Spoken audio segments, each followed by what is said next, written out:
नमस्कार साथियों, मैं दीपक गर्ग आपका स्वागत करता हूं GK with Deepak Garg YouTube channel पर।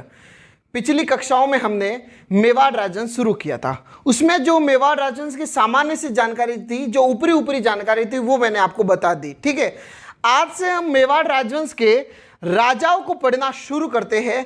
और राजाओं को यदि पढ़ना शुरू करें तो उसमें सबसे पहले जिस राजा का नाम आता है, उस राजा का नाम था गुहिल। उस व्यक्ति का क्या नाम था? गुहिल। हम गुहिल राजवंश पढ़ रहे हैं, ये ध्यान रखना। ठीक है, गुहिल, या इसका दूसरा नाम मिलता है गुहिलादित्य।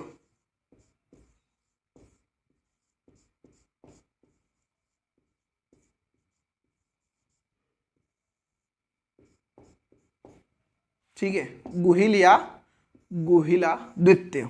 ठीक है, पढ़ते हैं अपन। देखो, ये जो गुहिल जो है साथियों, मैंने आपको बताया था कि इसने मेवाड़ में 566 से 67 ईस्वी में गुहिल वंश की नींव रखी। गुहिल वंश की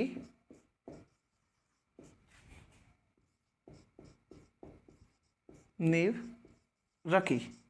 ठीक, इस कारण जो है गुहिल को गुहिल वंश का संस्थापक, आदि पुरुष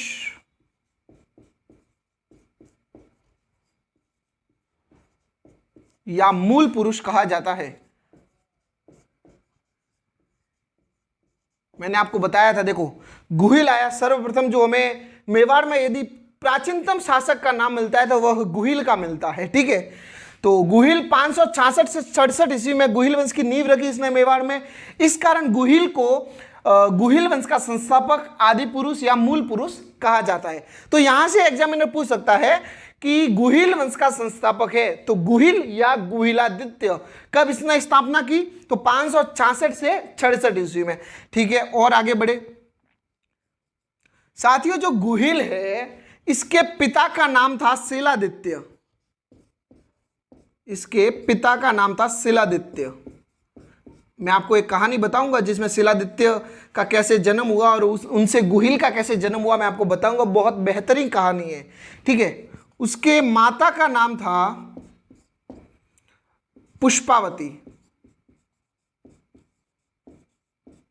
ठीक है, और ये ध्यान रखना, गुहिल को जो पाल पोस कर जिसने बड़ा किया, संभवतः अपने माँ बाप करते हैं, लेकिन इसके माँ बाप की कम आयु में मृत्यु हो गई थी या सती हो गए थे, मैं आपको आगे बताऊंगा। तो गुहिल का जो पालन पोषण करता है वह एक ब्राह्मण जाति के परिवार से होता है। उनका ब्राह्मण का नाम था विजयादित्य। कौन था विजयादित्य, कहां था का मैं आपको बताऊंगा कि कहां का था ये। ठीक है, विजयादित्य, और उसकी पत्नी का नाम होता है कमलावती। तो गुहिल का जो लालन या पालन पोषण करते हैं वह विजयादित्य ब्राह्मण तथा कमलावती ब्राह्मणी करते हैं। ठीक है, ये दोनों पति पत्नी हैं। अब मैं आपको बताता हूं, देखो गुहिल ने जो है, जब ये सत्ता में आया, जब ये राजा बना, तो इसने सर्वप्रथम भीलों से ईडर को छीना था। ये ध्यान रखना, भीलों से ईडर को छीना। ईडर एक राज्य था, ईडर को छीना। और इसने अपनी राजधानी जो है साथियों नागदा बनाई थी, ये याद रखना। इसने अपनी राजधानी क्या बनाई? नागदा। तो यहां से क्या प्रश्न आ सकता है कि गुहिलों की प्रथम राजधानी कौन सी थी? तो गुहिलों की प्रथम राजधानी नागदा थी। या प्रश्न आ सकता है कि गुहिल ने अपनी राजधानी किसे बनाया? तो नागदा को बनाया। ठीक, अब मैं आपको बताता हूं शिलादित्य कौन था, उसके बाद बताऊंगा कि गुहिल कौन था। तो देखो, मैं जो बताऊंगा ये कहानी है, किताबों में भी आती है, तो उसके हिसाब से मैं बता रहा हूं आपको। हमें एक कहानी मिलती है कि एक गुर्जर राज्य था। गुर्जर राज्य था। ठीक है, गुर्जर राज्य में एक कहर नामक नगर था। गुर्जर राज्य में कहर नामक एक नगर था। उस नगर में एक ब्राह्मण परिवार रहता था। कौन रहता था? ब्राह्मण परिवार। उस ब्राह्मण परिवार में जो युवा था या जो आदमी था, उस आदमी का नाम था, उस ब्राह्मण का नाम हमें मिलता है देवादित्य। देवादित्य। ठीक है, इसके एक पुत्री थी। क्या थी? पुत्री। उस पुत्री का हमें नाम मिलता है सुभागा देवी। सुभागा देवी। ठीक है, अब देखो क्या हुआ। अब इसके पीछे देवी लगाया तो इसका ये कारण होता है साथियों, जो हमारे कल्चर में यदि देवी लगाते हैं उसका शादी हो जाने के बाद ही लड़की के पीछे देवी लगता है। मैंने यह लगाया है, इसका मतलब आपको पता चलना चाहिए कि इसकी जो शादी है वो हो गई है। लेकिन इसका जब शादी होती है सुभागा देवी की, तो इसके बेचारी की किस्मत खराब होती है। जिस दिन सुभागा देवी की शादी होती है उसी दिन ये विधवा हो जाती है। सुभागा देवी जो है साथियों, जिस दिन इसकी शादी होती है उसी दिन विधवा हो जाती है। उससे पूर्व में सुभागा देवी के एक गुरु होते हैं। ये सुभागा देवी विवाह से पहले अपने गुरु के पास गई थी और उनसे पूछा था कि इनके पुत्र के बारे में पूछा था। तो गुरु ने कहा था कि तेरे कर्म में पुत्र प्राप्ति की जो रेखा है वह नहीं है, तेरे जीवन में पुत्र नहीं हो सकता है। ठीक है, फिर सुभागा देवी ने कहा कि गुरुजी इसका कोई उपाय तो बताइए। तो उसके गुरु जो है इसको एक बीज मंत्र देते हैं, और एक मंत्र देते हैं, आप ये समझ लो, या एक फल देते हैं, और कहते हैं कि जब भी तुझे जो पुत्र चाहिए तो इस मंत्र का उच्चारण करना, तेरे सुभागा देवी यानी तेरे पुत्र हो जाएगा। ठीक है, अब शादी के पहले दिन ही, मतलब शादी के दिन ही ये विधवा हो गई तो पुत्र होने की तो बात ही नहीं आती है, स्वाभाविक सी बात है। लेकिन सुभागा देवी क्या करती है, अपने गुरु पर शक करती है कि गुरु ने कहा था अब तो मैं विधवा हूं तो बच्चा होने की संभावना ही नहीं है। तो ये क्या करते हैं, उस बीज मंत्र का जाप कर लेती है। ठीक है, तो वहां पे फिर सूर्य भगवान प्रकट होते हैं। कौन होते हैं, सूर्य भगवान प्रकट होते हैं, और सूर्य भगवान के तेज से सुभागा देवी गर्भवती हो जाती है। क्या हो जाती है, सुभागा देवी गर्भवती हो जाती है। ठीक है, और आगे बढ़े। अब देखो, विधवा है या कुंवारी लड़की है, अगर वह गर्भवती हो जाती है ना तो समाज में उनको बहुत बुरी नजरों से देखा जाता है। तो ये जो था देवादित्य, सुभागा देवी का पिता देवादित्य, बेचारा लोक लज्जा को अपने बचाने के लिए सुभागा देवी को अपने गांव से दूर एक एरिया है, उस एरिया का नाम मिलता है वल्लभी, वल्लभ कहे या वल्लभी कहे, ये एक राज्य पड़ता है। तो वहां पर जो है देवादित्य अपनी पुत्री सुभागा देवी को वल्लभी में भिजवा दिया। ठीक है, वल्लभी में जाकर सुभागा देवी के एक पुत्र होता है, वल्लभी में जाकर सुभागा देवी के एक पुत्र होता है। उस पुत्र का नाम मिलता है हमें शीलादित्य, उस पुत्र का नाम मिलता है हमें शीलादित्य। इस पुत्र का नाम शीलादित्य क्यों पड़ा मैं ये भी बताऊंगा। ठीक है, तो आप अभी के लिए ये सुनो कि सुभागा देवी वल्लभी में गई और उसने वहां पे पुत्र को जन्म दिया। अब स्वाभाविक सी बात है कि इसका पति तो शादी के पहले दिन मर गया था, तो इसके बच्चा है, क्यूरियोसिटी होती है कि मेरे पिता का नाम क्या है, मेरे पिता कहाँ है, मेरे पिता यदि मरे हैं तो किसने मारा है, क्या नाम था, कैसे दिखते हैं, ये सवाल आते हैं। छोटी उम्र में कोई बड़ी बात नहीं है। तो आते वो रोज पूछता था अपनी माता से सुभागा देवी के कि मेरे पिता क्या करते हैं, किसने मारा, कहाँ है, तो वो टाल देती थी। ठीक है, अब लेकिन बच्चों को तो आप कितना भी कहो, जब वो युवा होगा तब आप क्या करोगे। जब सुभागा देवी का पुत्र युवा हो जाता है, बड़ा हो जाता है, तब वह अपनी माता से शर्त रखता है कि आज तो आपको बताना ही होगा, आपने तमाम उम्र मुझे पूरा बाल जीवन जो है आपने ऐसे ही व्यर्थ किया, मेरे पिता का नाम नहीं बता के, आज तो मुझे बताना ही होगा कि मेरे पिता कौन हैं, किसने मारा, या मेरे पिता है तो कहाँ है। अब सुभागा देवी बेचारी फंस गई कि बताऊं क्या, सुभागा देवी के पास ऑप्शन है ही नहीं, पिता तो पहले दिन ही मृत्यु हो गई थी, तो फिर वो कहेगा कि तो मैं कैसे पैदा हुआ, इसका मतलब तो कुछ उल्टा लग रहा है। तो फिर क्या करती है, वहां पर फिर सूर्यदेव प्रकट होते हैं। सुभागा देवी जब अपने पुत्र से बात कर रही होती है तो वहां पे फिर सूर्यदेव प्रकट होते हैं, और सूर्यदेव वो सारी कहानी बताते हैं, क्योंकि भगवान बताएंगे तो वो मानना आ जाता है। अब सुभागा देवी कहेगी कि मैंने एक मंत्र का उच्चारण किया उससे तू हो गया, तो ये बात को जचने वाली नहीं लगती है। ठीक है, तो सूर्यदेव वहां आते हैं और उस पुत्र को समझाते हैं कि ये बात हुई थी, इसने गलती से बीज मंत्र का उच्चारण कर लिया था, इस कारण ये मेरे से जो है ये गर्भवती हो गई। ठीक है, अब आगे बढ़े। तो जब सूर्यदेव वापस जाते हैं देवलोक, तो उस जाते समय उस पुत्र को, सुभागा के लड़के को एक पत्थर देके जाते हैं। उस पत्थर को शिला कहते हैं, पत्थर को शिला कहते हैं, इसमें कोई बड़ी बात नहीं है। ठीक है, इसको एक पत्थर देके जाते हैं, और उस पत्थर बहुत चमत्कारी होता है। उस पत्थर को कहते हैं, सूर्यदेव कहते हैं कि इस पत्थर को जिसके भी तो स्पर्श करेगा, इस पत्थर को हाथ में लेके, तो जो भी मांगेगा वो चीज हो जाएगी। ये लड़का है खतरनाक आदमी, इसने जो वल्लभी के राजा था उसको परास्त कर दिया, उसको मार दिया उस पत्थर से, और स्वयं राजा बन गया। कौन? सुभागा देवी का पुत्र जो था उसने वल्लभी के राजा को उस पत्थर के बलबूते पर मार दिया और स्वयं वल्लभी का राजा बन गया। ठीक है, तो यहां से आपको एक थॉट समझना चाहिए। मैंने कल आपको लाइन बोली थी पिछली कक्षा में कि टॉड के अनुसार मेवाड़ के जो गुहिल है वह वल्लभी के राजा शिलादित्य के पुत्र है। तो वल्लभी आ गया, शिलादित्य आ गया। अब उसे शिलादित्य कहां क्यों गया? सुभागा देवी के पुत्र को, उसके हाथ में शिला थी, वो एनी टाइम शिला लेके घूमता था। शिला का मतलब पत्थर होता है, तो शिला शब्द अच्छा है। तो उस कारण उस पुत्र को शिला के नाम से जाना गया, इस कारण उस पुत्र को शिलादित्य कहते हैं। क्या कहते हैं? शिलादित्य। जो टॉड कहता है वो इसी कहानी के आधार पर कहता है कि मेवाड़ के जो गुहिल है वह वल्लभी के राजा शिलादित्य के पुत्र है या वंशज है। ठीक है, और आगे बढ़े। अब सब कुछ सही चल रहा है, शिलादित्य राजा बन गया है, कोई समस्या नहीं है।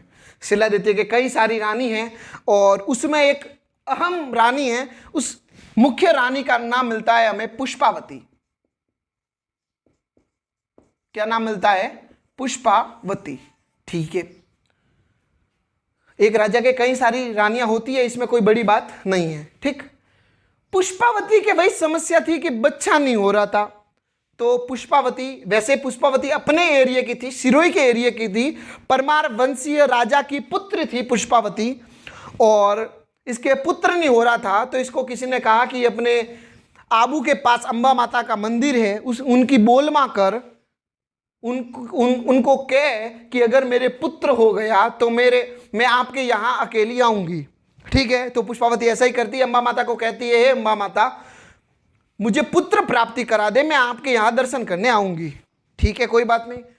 तो अंबा माता का तो चमत्कार है जिससे पुष्पावती जो है गर्भवती हो जाती है। ठीक है, शिलादित्य से गर्भवती हो गई।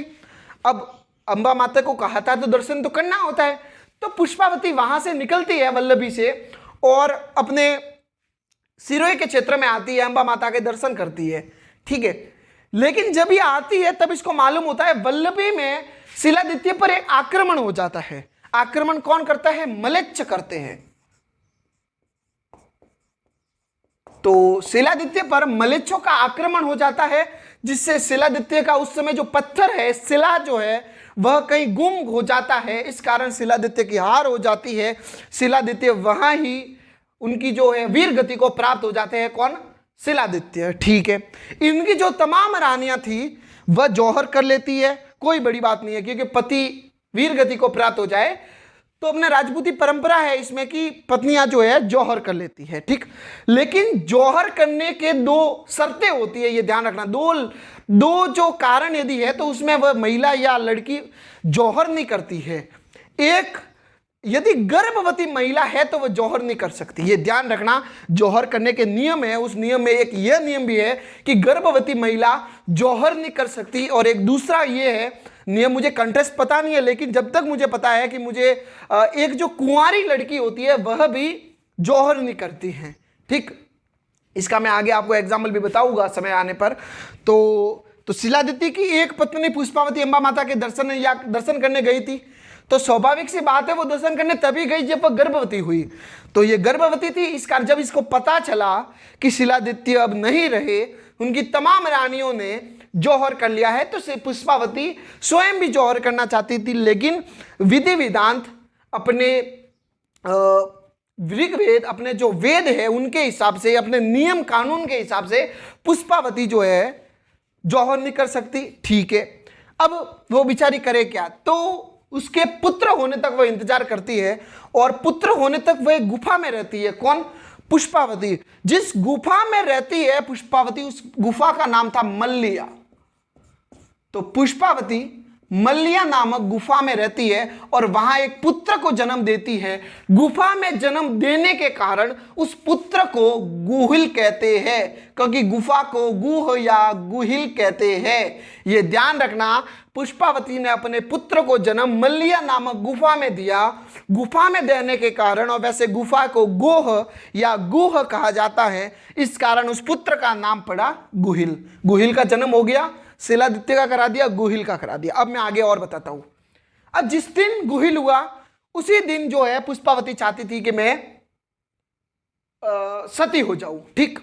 लेकिन सती तो हो जाए, एक दिन के बच्चे को कहां रखे? तो उसी जगह एक मंदिर इसको मिलता है, उस मंदिर का नाम था कोटेश्वर महादेव मंदिर। कोटेश्वर महादेव मंदिर, ठीक है। तो आबू के पास ही कोटेश्वर महादेव मंदिर होता है। वहां का एक पुजारी होता है जिसका नाम मिलता है विजयादित्य, और उसकी घरवाली का नाम होता है कमलावती। मैंने जो नीचे लिखा है कमलावती, ठीक है। तो ये पुष्पावती विजयादित्य ब्राह्मण के पास जाती है कि हे प्रभु, इनको पूरी कहानी बताती है और कहती है कि मैं अभी सती होना चाहती हूं, तो आप इस बच्चे का लालन पोषण करना, ठीक है।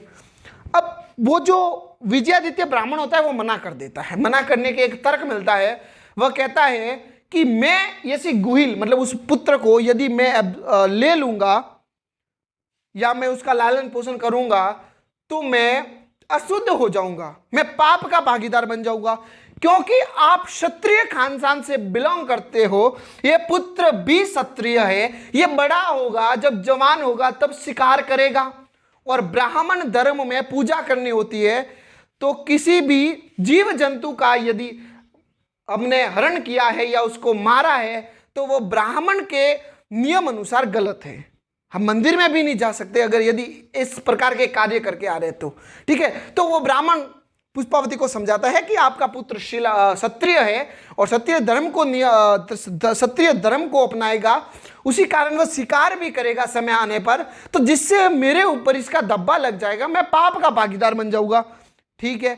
अब पुष्पावती को तो देना है। पुष्पावती कहती है फिर कि गुहिल के 10 पुश्तें उसको देने के लिए कहती है कि गुहिल की 10 पुश्तें ब्राह्मण जीवन का आचरण करेगी। पुष्पावती क्या कहती है कि गुहिल की 10 पुश्तें ब्राह्मण जीवन का आचरण करती है। तो ये सुनकर विजयादित्य उसको ले लेता। अब क्या चिंता है भाई, 10 की 10 पुश्तें ब्राह्मण जीवन का आचरण करेगी, तब तो चिंता ही नहीं है। तो इतना कह के विजयादित्य ले लेता है उस गुहिल को, और जो पुष्पावती थी वह सती हो जाती है, और विजयादित्य उस गुहिल को लेकर, उस पुत्र को लेकर, उस लड़के को लेकर अपनी पत्नी कमलावती को दे देता है, और इनका ही लालन पोषण के अनुसार गुहिल बड़ा होता है। गुहिल का जो लालन पोषण करता है वह विजयादित्य ब्राह्मण और कमलावती उसकी पत्नी करती है, ठीक है। मैंने आपको बता दिया, देखो इसमें मैंने आपको बताया सबसे पहले शीलादित्य का जन्म कैसे हुआ, पुष्पावती कौन थी, विजयादित्य ब्राह्मण और कमलावती कौन थे, क्या रोल है, इन्होंने क्यों इनकी लालन पोषण किया गुहिल का, मैंने आपको सारा कुछ बता दिया।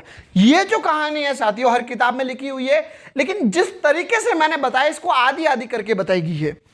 बहुत ही कहानी अच्छी है, आप एक बार वापस सुना, क्योंकि कहानी बताने से आपके मन में सब्जेक्ट के प्रति रुचि पैदा हो जाएगी। और मेरा ये मानना है कि सर किसी भी सब्जेक्ट में रुचि पैदा हो गई ना तो उसके आप महारथी बन सकते हो, ये मेरा पर्सनल तजुर्बा है, ठीक है। और अब वीडियो लंबी हो जाएगी, तो आज मैं 2-4 चीजें आपको और बता देता हूं, फिर हम नेक्स्ट क्लास में पढ़ेंगे। आगे हम जो पढ़ने वाले हैं वह हम बप्पा रावल को पढ़ेंगे। किसको पढ़ेंगे? बप्पा रावल को, ठीक। 2-4 चीजें आपको बतानी रह गई थी, मैं आपको बता दूं।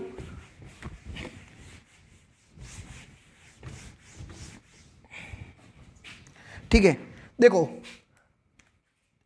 सामान्यतः जो मैं अभी बताऊंगा वो एग्जाम में प्रश्न नहीं आता है, लेकिन किसी दिन मेरा जैसा एग्जामिनर आ गया तो वो पूछ ले, प्रश्न आ जाए आपके कि राजस्थान की किस रियासत के राष्ट्रध्वज में, राजस्थान की किस रियासत के राष्ट्रध्वज में धनुष बाण और उगता हुआ सूरज है। राजस्थान की किस रियासत के राष्ट्रध्वज पर उगता हुआ सूरज और धनुष बाण है? तो साथियों मेवाड़ रियासत में जो उनका राष्ट्रध्वज होता है, सबका राष्ट्रध्वज होता है, ठीक है। तो राष्ट्रध्वज में इनके क्या अंकित है? तो धनुष बाण और उगता हुआ सूरज, तो आपको याद रखना है, ठीक है। आपको पता होगा सामंत, सामंत किसे कहते हैं? तो मैं आपको एक नए तरीके से बता दूं, जो अपने वर्तमान में राजस्थान के जो मुख्यमंत्री है अशोक जी गहलोत, उनको राजा मान लो आप, राजा या महाराणा मान लो, मान लिया। अब जो एमएलए जो बैठे हैं हर क्षेत्रों में वो सामंत थे। सामंत को एक क्षेत्र दिया जाता था, उस क्षेत्र का लगभग वो मालिक होता था, उसमें कर व्यवस्था वगैरह है और उसमें जो उसकी देख रेख करनी है, उसके निर्णय वगैरह जो लेने हैं छोटे मोटे, वह सामंत करता था। ठीक है, हर रियासत में सामंत को सामंती कहा गया, लेकिन मेवाड़ रियासत अकेली ऐसी थी जिसमें सामंत को उमराव कहा जाता है। क्या कहा जाता है? उमराव। तो प्रश्न आ जाए, मेवाड़ रियासत में सामंत को क्या कहा जाता है? उमराव। प्रश्न आ सकता है किस रियासत में सामंत को उमराव कहा जाता है? तो मेवाड़ रियासत में। ठीक, अब एक और चीज बताओ आपको, आपने नाम सुना होगा आस्का मांगना। आस्का मांगना, या कुछ किताबें इसको आस्का लेना लिखती है। सबसे पहली बात तो ये होता क्या है, एकलिंग जी का जो मंदिर है उदयपुर में, एकलिंग जी का, तो मेवाड़ के जो शासक है वह अपने आप को महाराणा नहीं मानते हैं। मेवाड़ के जो शासक है वे अपने आप को महाराणा मानते ही नहीं है। वो तो कहते हैं कि हमारे जो महाराणा या राणा जो है वह एकलिंग जी है। कौन है? एकलिंग जी है। ठीक है, अपने आप को एकलिंग जी का दीवान मानते हैं। ये ध्यान रखना, किसी दिन एग्जामिनर में प्रश्न पूछ लिया कि निम्न में से राणा या महाराणा है, option A Rao Jodha, option B Ganga Singh ji, option C Rana Kumbha या सांगा हो गया, और ऑप्शन डी एकलिंग जी। तो आपको पता हो गया कि ए और बी तो हट गए, तीसरा ही बचा है। तो कोई जो सामान्य मनुष्य होगा उसने बहुत बेहतरीन तरीके से नहीं पढ़ा होगा, डीप नहीं पढ़ा होगा, तो वो राणा कुंभा या सांगा को कर देगा। लेकिन वहां जो ऑप्शन राइट होगा वो एकलिंग जी होगा। ये ध्यान रखना, हम राणा या महाराणा ऐसे इनके पीछे लगाते आगे लगाते हैं, लेकिन जो वास्तविक मेवाड़ का राणा या महाराणा है वह एकलिंग जी है।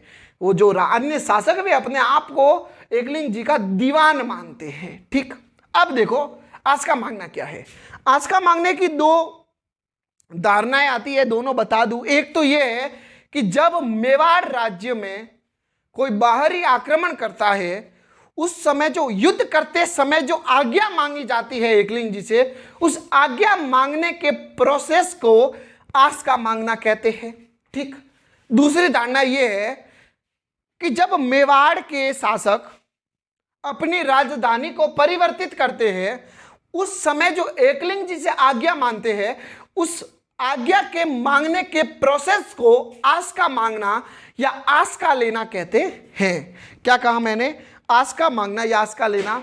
इसकी दो धारणाएं मिलती है। एक तो जब मेवाड़ के महाराणा के युद्ध करने जाते हैं, उस समय जो एकलिंग जी से आज्ञा लेते हैं उसे आस्का मांगना या आस्का लेना कहते हैं। ठीक, दूसरी ये है कि जब मेवाड़ के महाराणा या शासक जब अपनी राजधानी को परिवर्तित करते हैं, उस समय जो आज्ञा मांगी जाती है उसे आस्का मांगना या आस्का लेना कहते हैं। साथियों, उम्मीद है आपको ये हमारी वीडियो पसंद आई होगी। और वैसे आपको मैं बता दूं कि ये जो है अपने राजा शुरू हो गए हैं, अब से रेगुलर वीडियो आती रहेगी और एक एक राजा को पढ़ेंगे। और मेरी गारंटी है, मैं इतना तो यहाँ पढ़ा दूंगा कि राजस्थान का कोई भी एग्जाम हो, मेवाड़ से प्रश्न बाहर नहीं जाएगा। ठीक, तो धन्यवाद साथियों हमसे जुड़ने के लिए। हम मिलते हैं नेक्स्ट वीडियो में, तब तक के लिए धन्यवाद। अगर आपको हमारी वीडियो पसंद आई है तो वीडियो को लाइक करें, तथा हमारे चैनल पर नए हैं तो चैनल को सब्सक्राइब करना ना भूले। मिलते हैं नेक्स्ट वीडियो में, तब तक के लिए धन्यवाद।